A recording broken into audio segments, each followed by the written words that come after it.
Pornography দেখা থেকে বাঁচার উপায় এবং ক্ষতিকর দিক কী কী? হয়তো ক্ষতিকর দিকটা আগে আসার কথা ছিল, উনি বলতে গিয়ে অর্ডারটা চেঞ্জ হয়ে গেছে। তা আমি যেভাবে এটাকে অ্যাড্রেস করব, দুটো মিলেমিশে আছে। পর্নোগ্রাফির বাঁচার উপায়ও থাকবে, আবার ক্ষতিকর দিকও থাকবে। হয়তো ওইভাবে ঠিক ভাগ করে বা আলাদা করে করি নাই। আর এই ব্যাপারটা খুব সেন্সিটিভ ব্যাপার। এটা বলতে গিয়ে আমার মুখে হয়তো কিছু শব্দ আসবে বা কিছু কথা আসবে যেগুলা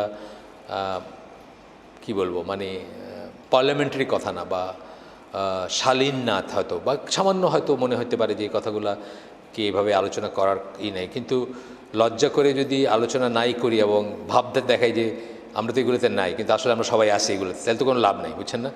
তো এই জন্য মানে কিছু কথা হয়তো বাধ্য হয়ে বলতে হবে বা বলবো, এটা আগেই বলে নিচ্ছি আমি। যে হয়তো প্রথম কথা হচ্ছে যে আমি বলতে পারতাম যে পর্নোগ্রাফি দেখা থেকে বাঁচার উপায় হচ্ছে পর্নোগ্রাফি দেখবেন না, না দেখলে তো বেঁচে গেলেন, তাই না? কিন্তু এটা এত সিম্পল না আর কি।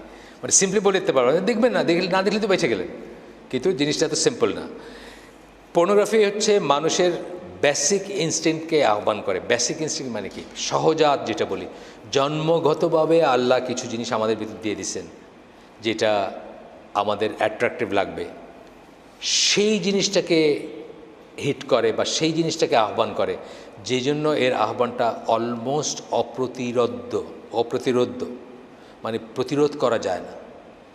আমার 11 বছরের 12 বছরের, এখন 12 বছরের নাতি বলতেছে একদিন রাস্তায়, যে অন্ধ ফকির ভিক্ষা করে না, বলছে এই ফকিরের টেস্ট হচ্ছে পাশে দিয়ে মহিলা গেলে তাকায় কিনা, তাইলে বোঝা যাবে সত্যিকার অন্ধ কিনা। কথা সত্যি না? পাশে দিয়ে সে ধরছে ঠিকই যে এইটা এমন একটা ইনস্টিংক্ট, রুটে তো এই ইনস্টিংক্টটাই, যে একটা মহিলা পাশ দিয়ে গেলে না চোখ তুলে দেখাটা খুব ডিফিকাল্ট একটা ব্যাপার। সুতরাং একটা ফকির সত্যিকার অন্ধ কিনা বোঝা যাবে যদি একজন মহিলা পাশ দিয়ে যায় সাজাগোজা, আর সে যদি না তাকায় তাহলে বোঝা যাবে এটাই। এই একই ধরনের একটা গল্প শুনছিলাম অনেক আগের কথা, নাসিরের সময়কার কথা, এই ইজিপ্টের নাসির বা ওই তার পরবর্তী সময়ের কথা, যখন ইখওয়ানদের খুব ধারপকার করতেছিল ইজিপ্টে। তো একটা পুলিশ নাকি এক লোকরে দাঁড়িয়ে এক লোকরে দৌড়াইতেছে, ইখওয়ান আর কি দৌড়াইতেছে, দৌড়াইতে মানে কাছাই গেছে প্রায়, তারপরে হঠাৎ সে দৌড়ানো বন্ধ করে দিচ্ছে। তো মানুষজন জিজ্ঞেস করছে কী ব্যাপার, তুমি ছেড়ে দিলে ওরে, তুমি তো এতক্ষণ ধরে দৌড়াইলে, এখন ছেড়ে দিলে কেন? বলছেন না, ও তো ঘাড় ঘুরে একটা মেয়ের দিকে তাকাইছে, ওই ইখওয়ান হতে পারে না। বুঝছেন তো? মানে ঘাড় ঘুরে তাকানোটা এতই, আর না তাকানোটা এত এক্সেপশনাল যে ইখওয়ানদের ওরা যে চোখে দেখতো, মানে এত কট্টরপন্থী মানুষ কোনোদিন ঘাড় ঘুরে তাকাবে না। ঘাড় ঘুরে তাকাইছে মানে ইখওয়ান না আর কি। তা আমি বলতেছি যে এতই বেসিক এই ইনস্টিংক্টটা, মানে খাওয়ার চেয়েও বেসিক এই ইনস্টিংক্টটা, লিবিডো বা যৌনবোধ অথবা যৌন বাসনা, যাই বলি আমরা এটাকে, শুনতে যত খারাপই লাগুক, এগুলা প্রিটেন্ড করার কোনো উপায় নাই যে আমরা আমাদের এগুলো নাই বা আমরা এগুলো সম্বন্ধে জানি না বা এগুলো সম্বন্ধে কথা বলি না। অথচ এই যৌনতাই হচ্ছে আল্লাহ সবচেয়ে বড় নিয়ামতের একটা। ইসলাম হচ্ছে একমাত্র মেজর রিলিজিয়ান বলতে কি, মেজর রিলিজিয়ান আমরা কোনগুলোকে বলি? মেইনলি বলি জুডাইজম, খ্রিশ্চিয়ানিটি এবং ইসলাম, এই তিনটাকেই বলি মনোথিস্টিক রিলিজিয়ান বা মেজর ওয়ার্ল্ড রিলিজিয়ান বলি। এইগুলোর পয়েন্ট অফ ভিউ থেকে কিন্তু এই অন্যরা এই মূর্তি পূজা করে যে মুশরিক টুশরিকগুলো হিদন বলে এদের, মানে এই দূর মার্কা বলে আর কি। হিদন কথাটা ইংলিশ কথা, আমার কথা না। এইটার মানে বোঝায় যে এইসব রিলিজিয়ান মানে সুপিরিয়র রিলিজিয়ান যেগুলা এক ঈশ্বর বা যাদের কাছে কিতাব আছে তাদের বাইরে যেগুলো মুশরিক, কাফের মুশরিক, এদেরকে হিদন বলে। তো ইসলাম হচ্ছে মেজর রিলিজিয়ানদের মধ্যে একমাত্র যারা যৌনতার যে ইনস্টিংক্ট, যে কামনা, বাসনা, ইচ্ছা, অ্যাট্রাকশন, প্রবল অ্যাট্রাকশন, এটাকে স্বীকৃতি দেয় এবং এটাকে ভালো চোখে দেখে। শুধু স্বীকৃতি দেয় না, এটাকে ভালো চোখে দেখে। আচ্ছা, ছিছি করে না, ইসলাম এটা নিয়ে ছিছি করে না। আচ্ছা, বরং আল্লাহ বিশেষ নিয়ামত এবং নিদর্শন হিসাবে এটাকে বর্ণনা করে। আমি আপনাদেরকে একটা আয়াত পড়ে শোনাই, জাস্ট বাংলাটা শোনাচ্ছি, ছবি তুলে রাখছি আমি, যেহেতু আমার কাছে নাই, বাংলাটা সহজে বের করতে পারবো না।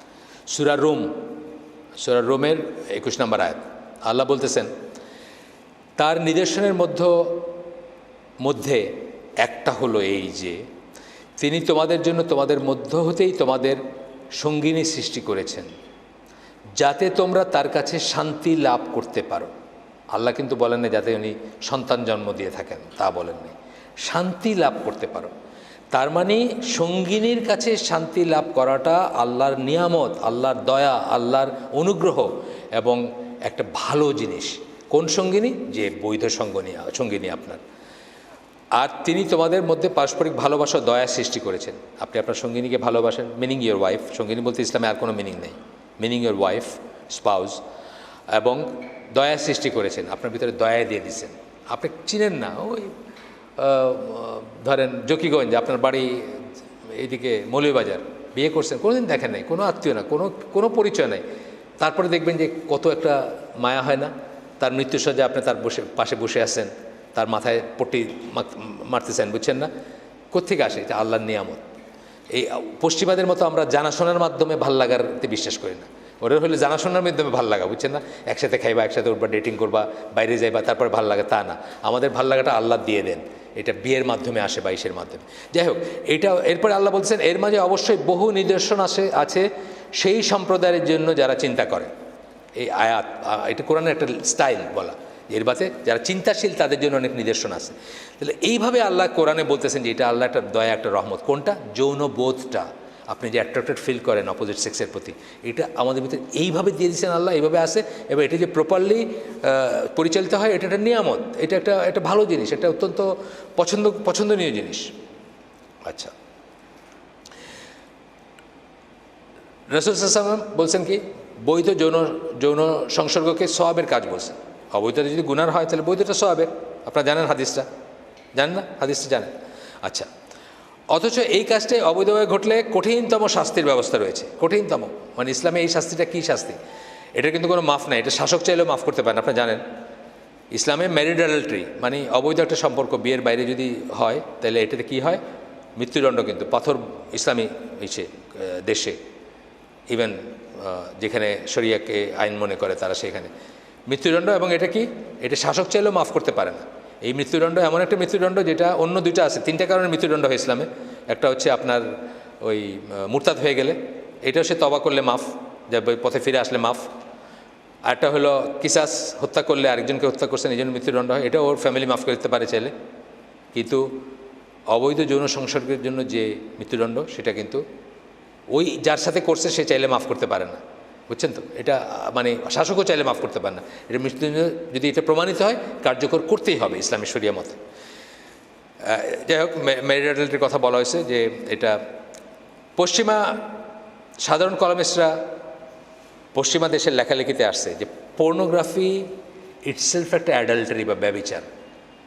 পর্নোগ্রাফি যদিও এটা ওই ব্যভিচার না, কিন্তু এটাও একটা ব্যভিচার। এটা আপনার বৈবাহিক সম্পর্কের বাইরে আপনি একটা কিছু ভাবলেন, দেখলেন, চিন্তা করলেন, বা মনে মনে আশা করলেন অথবা মনে মনে কামনা করলেন, এটা। এই জন্য পশ্চিমা সেকুলাররা বলছে, পশ্চিমা পাদ্রীরা বলে নাই, সেকুলাররাই প্রশ্ন করছে আমার কাছে। আমি খুঁজলে হয়তো আর্টিকেলটা পাবো, কোনো একটা এই যে আমার কাছে ইন্ডিপেন্ডেন্টের আসে, ওইখানে বোধহয় এখানে প্রশ্ন করছে যে পর্নোগ্রাফি হচ্ছে আসলে, আপনি কি চেঞ্জ করবেন ব্যাটারি? পর্নোগ্রাফি হচ্ছে একটা অ্যাডাল্টারি বা একটা ব্যভিচার, এক ধরনের ব্যভিচার। ইসলামী পয়েন্ট অফ থেকে আমরা অন্তত বলবো যে মৃত্যুদণ্ডযোগ্য ব্যভিচার না হইলেও এটা চোখের জেনা, কানের জেনা, তাই তো? চোখের জিনা, কানের জিনা, এটা রাসূল সাল্লাল্লাহু আলাইহি ওয়াসাল্লামের হাদিসে আসছে। চোখেরও জিনা হয়, কানেরও জিনা হয়, এবং সেই সব জিনার থেকে কি করে?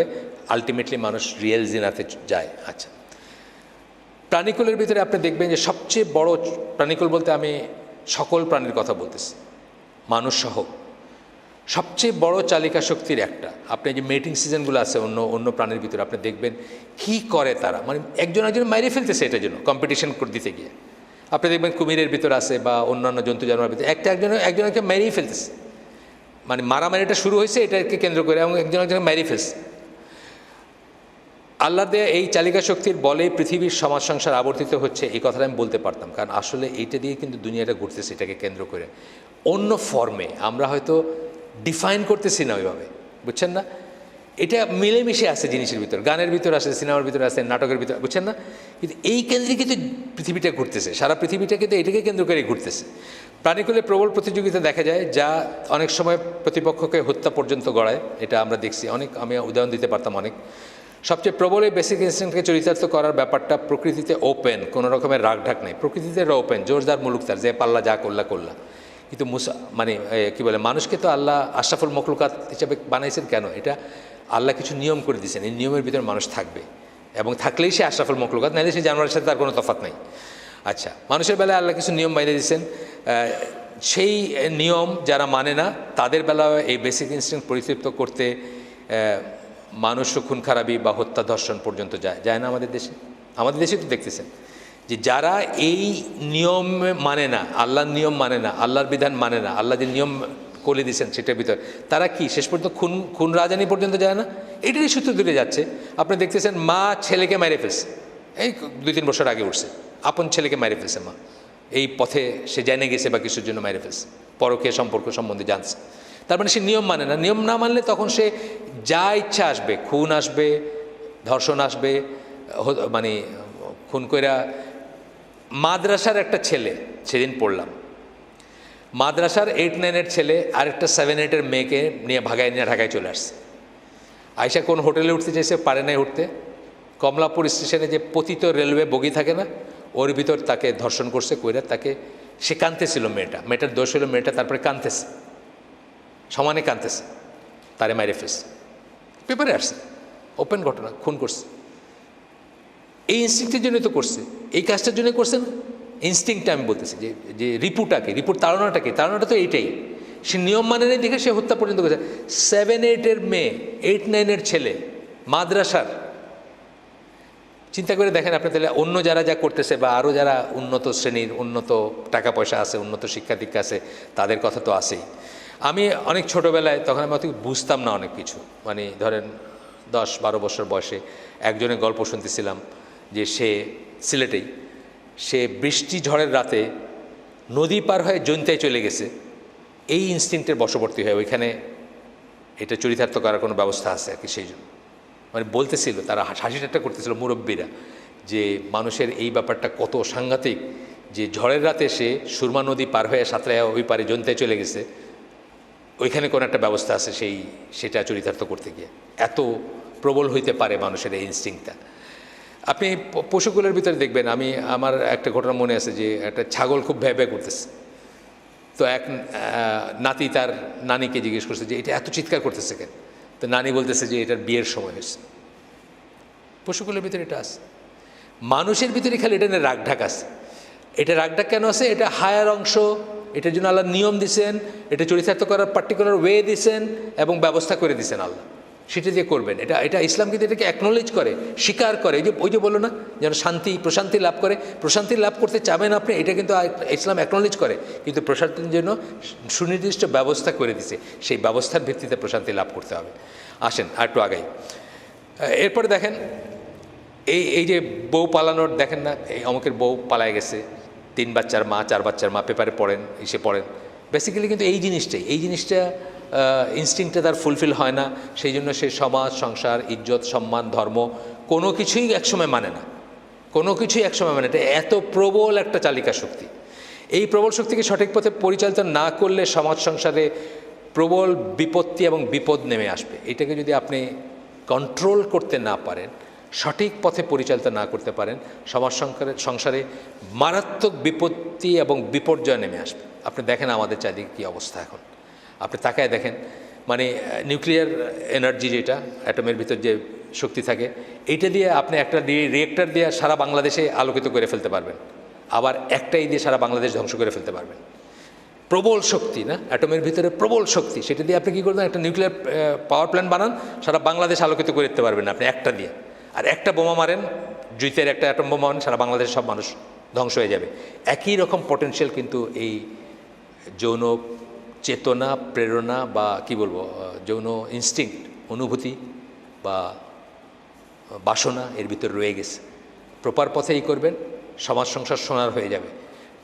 খারাপ পথে নেবেন, ধ্বংস করে দেবে, সব জ্বালায় পোড়ায় ছারখার করে দেবে। সাহাবীদের সময় এই জিনিসটাকেই তারা প্রপার পথে প্রপাগেট করতে পারছে। একটা মেয়ে বিধবা হওয়ার পরে তার ইদ্যত পালনের আগেই রসুলের কাছে বা অন্যত্র সাহাবীরা লাইন দিয়েছেন যে কে তাকে বিয়ে করবেন, কে তাকে করবেন, তাকে বিধবা রাখেন নাই, তাকে একা থাকতে দেন নাই, তাই না? সমাজটা চেঞ্জ হয়ে গেছে না? আজকে কি আমার বিধবার তো কোনো চান্সই নাই, বিধবা বা কি বলে স্বামী পরিত্যক্তার কোনো চান্সই নেই, কুমারীদেরই কোনো চান্স নাই বলতে গেলে। আমাদের দেশে এরকম হয়ে যেতেছে না? ওইটাই একটা টপিক দিয়েছেন সৌর ভাই, যে আমার দেশে 30 এখন ঘুরে বেড়াইতেছে, কোনো খবর নাই আর কি বিয়ের সাথে। আচ্ছা, এই ইনস্টিংক্ট অবদমন থেকে মানুষ উন্মাদ হয়ে যেতে পারে, পাগল হয়ে যেতে মানুষ। আমরা একটা কেস জানি, ঢাকার একটা জায়গার একটা কেস, একটা মেয়ে একদম বদ্ধ পাগল হয়ে গেছে। ডাক্তাররা বলছেন যে এটা সবাই হবে এমন কোনো কথা নেই, কিন্তু ওই পার্টিকুলার পার্সনের হয়েছে যে সে উন্মাদ হয়ে গেছে তার যৌন প্রবৃত্তির থেকে। সে এটার ভেন্টিং হয় নাই দেখে তার বাপমার উচিত ছিল তাকে সময় মতো পাত্রস্থ করা। এটা এক একজনের এক এক রকম হতে পারে, ভ্যারিয়েবল হতে পারে। ইবনে তাইমিয়া ইমাম নওয়াবী বিয়ে করেন নাই, তারা এক্সেপশনাল ছিলেন, তাদের ব্যাপারটা এক্সেপশনাল। কিন্তু আমরা ওইটাকে স্ট্যান্ডার্ড ধরে এখন মানে আগে ফোড়ক, আগে নিজের ফাত খাড়া হোক, তে ইঞ্জিনিয়ার হোক, তে ডাক্তার হোক, তে সিলেটে তো ছেলেদের বিয়ের বয়স বোধ 40 আমার ধারণা। মানে আমি সিলেটি সমাজে 35 থেকে 40 অ্যাভারেজ। কারণ আমাদের এক কাজিন ছিলেন, ওনার বয়স তখনই অলমোস্ট 40, উনি ওমানে থাকতেন। উনি ওমান থেকে ক্যাসেট পাঠাইছেন, তার খুব শরীর খারাপ ছিল, তখন ক্যাসেট দিয়ে খবর আসতো, এখন তো ইমেল হয়েছে। এটা আমি বলতেছি আরও 20 বছর আগের কথা। ধরেন একটা ক্যাসেট পাঠাই তো, ক্যাসেটটা মায়ে বা বাপে বাজায় শুনলো, তো বলতেছে যে আমার কি শরীর খারাপ হয়েছে, এটা তো ক্যাসেটে বলছি আর কি, এটা শুনে নিতে বলছে। তো ডাক্তার বলছে বিয়া না করলে এটা সারবে না, বুঝছেন তো, কিছু একটা হয়েছে ওনার, যাই হয়েছে, ওমানের ডাক্তার বলছে। এখন ওনার তখন 13 বছর বয়স্ক একটা বোন আছে। ওনার বাবা মার এই হচ্ছে ওই 13 বছর বয়স্কা যে তার বিয়ের পরে ওনার বিয়ে দিবেন, উনি তখন অলরেডি 40। সিলেটে কিন্তু এটা খুব কমন, আপনারা জানেন না, রিয়েলাইজ করেন কিনা, সিলেটে কিন্তু বয়সটা মানে ছেলের বিয়েটা এটা কোনো কনসিডারেশনই নেই, মেয়ের বিয়েটা হলো খুব ইম্পর্টেন্ট জিনিস। তো এইটা হচ্ছে একটা বিরাট ব্যাপার। তো আপনি একজনের কথা আমি বললাম, একজনের কেস শুনছি, কেস হিস্ট্রি এটা, একজন মহিলা, উনি ওই যে কারণে আমার মাথায় ওই যে আপনার কাছে হাসি ঠাট্টা মনে হইলেও কিছু করার নেই, এটা হাসি ঠাট্টা ব্যাপার না। মানে কিছু কিছু অন্য কথা আসতেছে যেগুলো আমার মতো কেউ আপনাদের মতো কারোর সাথে আলোচনা করে না সচরাচর, কিন্তু আমি করতেছি ওই পয়েন্ট অফ ভিউ থেকে যে আল্লাহ রসুল সাল্লাল্লাহু আলাইহি ওয়াসাল্লামকে মেয়েরা স্বপ্নদোষের কথা জিজ্ঞেস করছেন, বলছেন যে এটা ইসলামের ব্যাপারে জিজ্ঞেস করতে কোনো লজ্জার কিছু নাই। একজন মেয়ের স্বপ্নদোষ হলে সে কী করবে, গোসল করবে কি করবে না, এটা নিয়ে কিন্তু ফতোয়া জিজ্ঞেস করছেন, এবং রাসূলের সামনে জিজ্ঞেস করছেন, মানে ওনার ওয়াইফ দিয়ে জিজ্ঞেস করাইছেন বা করাইছেন। কিন্তু এটাকে প্রিটেন্ড করার মানে উচিত না বা দরকার নেই, জানা আমাদের এগুলো নাই।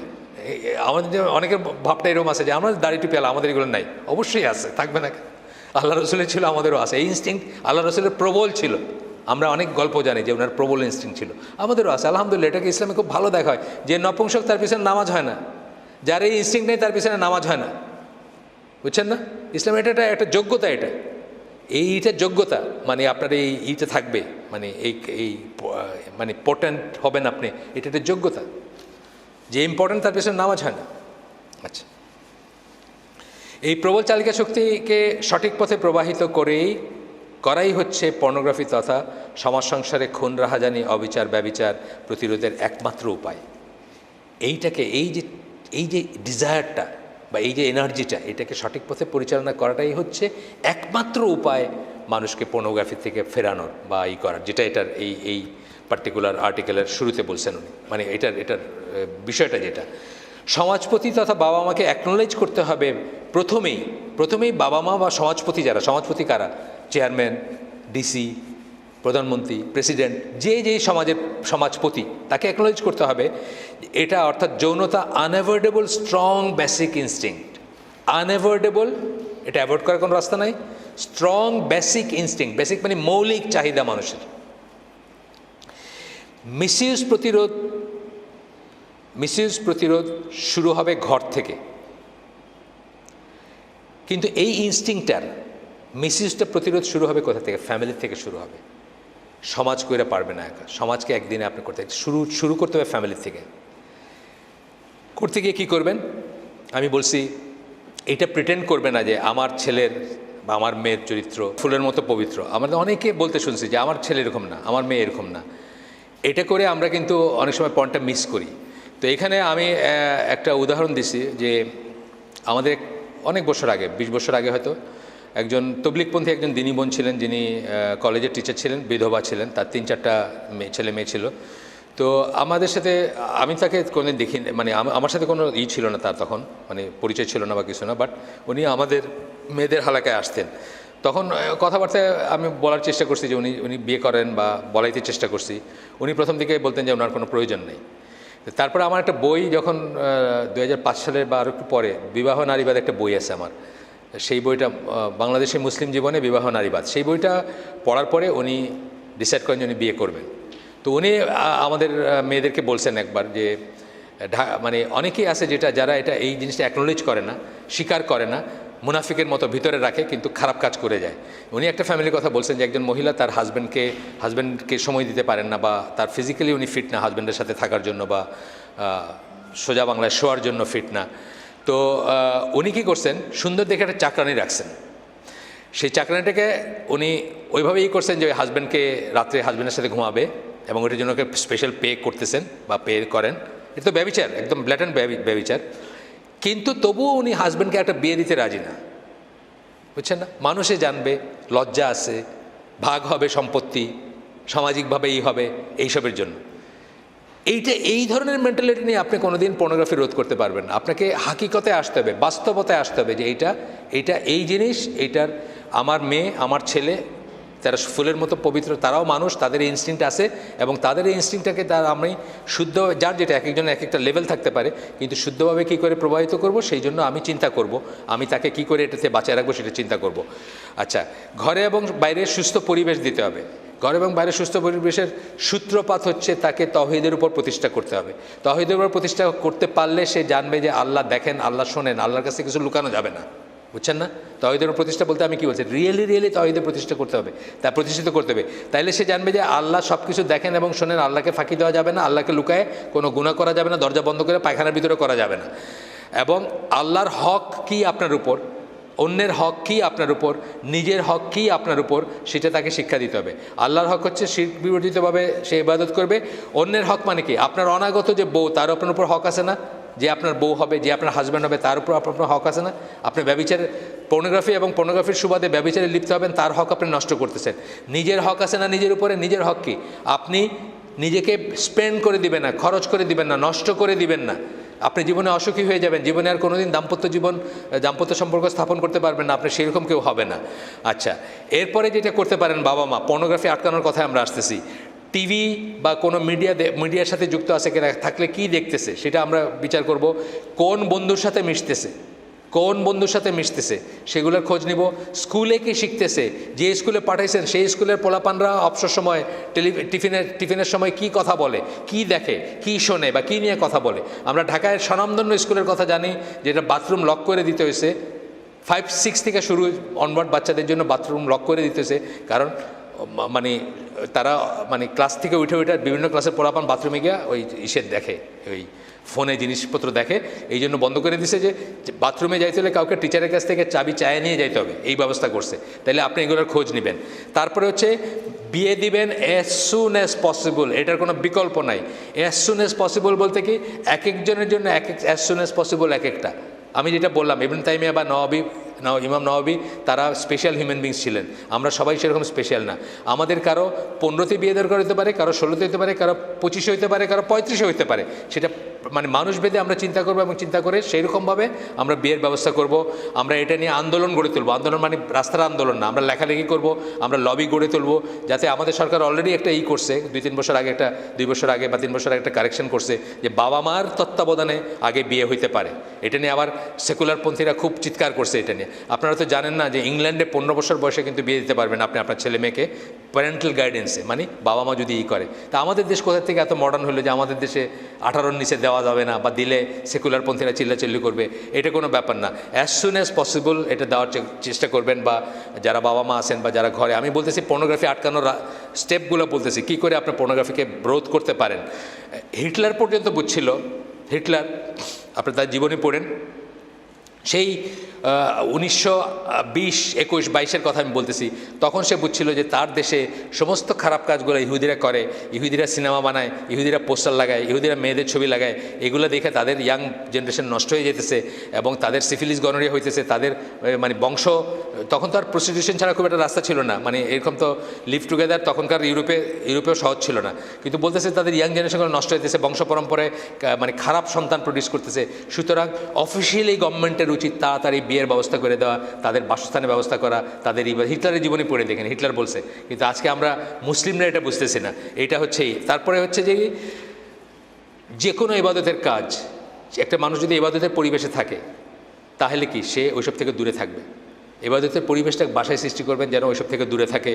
কোরআন, আমি একজন লেখকের কথা বলছি যে problems Muslims face in today's world, একটা বই আছে, ওই বইয়ে উনি সব সমস্যাগুলো বলছেন পশ্চিমা জীবনের, এইসব সমস্যাই আছে, পর্নোগ্রাফি সবই আছে ওখানে।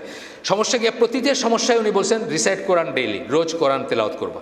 কারণ রোজ কোরআন তেলাওয়াত করা, বুঝে পড়ার ভিতরে বা একটু জেনে বা চিন্তা করার ভিতরে একটা আছে, আপনাকে এটা পাপ থেকে দূরে রাখবে, আপনার একটা সলিউশন দিবে। তারপরে আমি বলছি হেলদি লাইফস্টাইলস, হেলদি লাইফস্টাইল, আপনাকে আপনার সুন্দর একটা জীবনযাপনের ব্যবস্থা থাকবে, পদ্ধতি থাকবে। রাত্রে আপনি আগে খাবেন, রাত্রে আপনি আগে ঘুমাবেন, সকালবেলা আগে উঠবেন, এগুলো হেলদি লাইফস্টাইল, তাই না? ভালো জিনিস খাবেন, জাঙ্ক ফুড খাবেন না, যেসব ফুড খাইলে আপনার অহেতুক আপনার হাইপার হয়ে যান সেসব ফুড খাবেন না, হেলদি লাইফস্টাইল। এইগুলো দিয়ে আপনি বাসার থেকে পর্নোগ্রাফি করার বা শুরুর থেকে পর্নোগ্রাফি রোধ করার চেষ্টা করতে পারেন। হার্মসের কথা বলছিলেন, হার্মসের ভিতরে আমি জাস্ট পয়েন্ট বলে যাচ্ছি, যেহেতু আর 10 মিনিট আছে নামাজের, 10 মিনিটের মতো প্রায়, আর 1 মিনিট 2 মিনিট আমি শেষ করে দিব। একটা হার্মস মানে ক্ষতিকর কি দিকগুলা কি, যারা পর্নোগ্রাফিতে অ্যাডিক্ট হয় তারা কিন্তু চির অসুখী হয়, জীবনে আর কোনোদিন সুখী বা তৃপ্ত হইতে পারে না, তাদের ব্রেন ব্লো আউট হয়ে যায়, ব্রেন নষ্ট হয়ে যায়। এটা নিয়ে কথা অনেক লেখালেখি হয়েছে, তাদের ব্রেনটা আর স্বাভাবিকভাবে ফাংশন করতে পারে না, চিন্তা করতে পারে না। 2 নম্বর হচ্ছে তারা ভায়োলেন্ট হয়ে যায়, তাদের ওই উত্তেজনাটা প্রশমিত করার জন্য তারা যে কোনো কিছু করতে পারে। এই যে বললাম রেপ, খুনাখুনি, মারামারি সব কিছু করতে পারে তারা। আপনি দেখবেন, পড়লে এগুলো তো বাংলাদেশে খবরের কাগজে উঠে, এগুলো কোনো রাগডাক নাই। ফ্যামিলি ভেঙে যায়, বিয়ে, পর্নোগ্রাফিতে আপনার 5 মিনিটের একটা ভিতর যত কিছু এই সমস্ত জিনিসগুলো বাস্তব জীবনে কোনোদিন হয় না। বাস্তবে বউ এইভাবে বিহেভ করে না, একটা পর্নোস্টার যেভাবে বিহেভ করে এইভাবে করে না। সো আপনি বিয়ের সাথে সাথেই আপনার মনে দূরও এটা কী করলাম, মানে বিয়েতে আপনি আপনার পর্নোগ্রাফি থেকে যে ইমাজিনেশন আসছে, জীবনে দেখলেন যে এটা তো কোনো ব্যাপার না। বাস্তবে একটা যদি আমাদের স্বাভাবিক মুসলিম বিয়ে হয়, যারা একে অপরের সাথে মেলামেশা করে নাই আগে, কেউ কাউকে চিনে না, অ্যারেঞ্জমেন্ট ফ্যামিলির থ্রুতে বিয়ে হয়েছে, তাদের 1 মাস 2 মাস 6 মাস লাগতে পারে অ্যাডজাস্ট করতে। অথচ আপনি পর্নোগ্রাফিতে কী দেখতেছেন, 6 মিনিটের ভিতরে জীবনের সব স্বাদ নেওয়া শেষ, তাই না? তা আপনার কাছে তখন হাইসেন না, কথা সত্যি না? তা আপনার কাছে তখন মনে হচ্ছে দূরে এটা কি, এটাতে কোনো উত্তেজনাই নাই, কোনো কিক নাই, কোনো আবেগ নাই, কোনো নাই, কোনো প্লেজার নাই, কোনো এরকম মনে হবে আপনার বিয়েতে কোনো দিন। এরপরে পর্নোগ্রাফি থেকে আরেকটা হচ্ছে আমাদের সমাজের ভিতরে এখন ইনসেস্ট শুরু হয়েছে, কিন্তু ইনসেস্ট, বাবা মেয়ে, ছেলে ভাই বোন, এই ধরনের দেখবেন পেপারে আসে, ইসে আসে, অনেক ঘটনা আসে। এগুলার কিন্তু মানে রুট কারণ হচ্ছে ওইটা, কারণ আপনি পর্নোগ্রাফি দেখতেছেন, পাশের রুমে আপনার ইনসেস্ট কেউ আছে ঘুমাইতেছে, আপনি ওইখানে দেখতেছেন এই ঘটনা, আপনি এটা করতে যাচ্ছেন, অ্যাক্ট করতে যাচ্ছেন, মানে অ্যাকচুয়ালাইজ করতে যাচ্ছেন, বাস্তবায়িত করতে যাচ্ছেন। এরকম আমরা অনেক গল্প দেখি, পেপারে আসে, এসে আসে। তারপরে যে মানুষটা সে আনপ্রোডাক্টিভ হয়ে যায়, সে আর ভালো কোনো কাজ করতে পারে না, রেসপন্সিবল কোনো কাজ করতে পারে না, সে একটা নির্জীব মানুষ হয়ে যায়, জীবনী শক্তিহীন মানুষ হয়ে যায়। Over long period of time বদমেজাজি একটা বাজে লোক হয়ে যায় এবং পারভার্ট হয়ে যায়। পারভার্ট মানে বিকৃতি।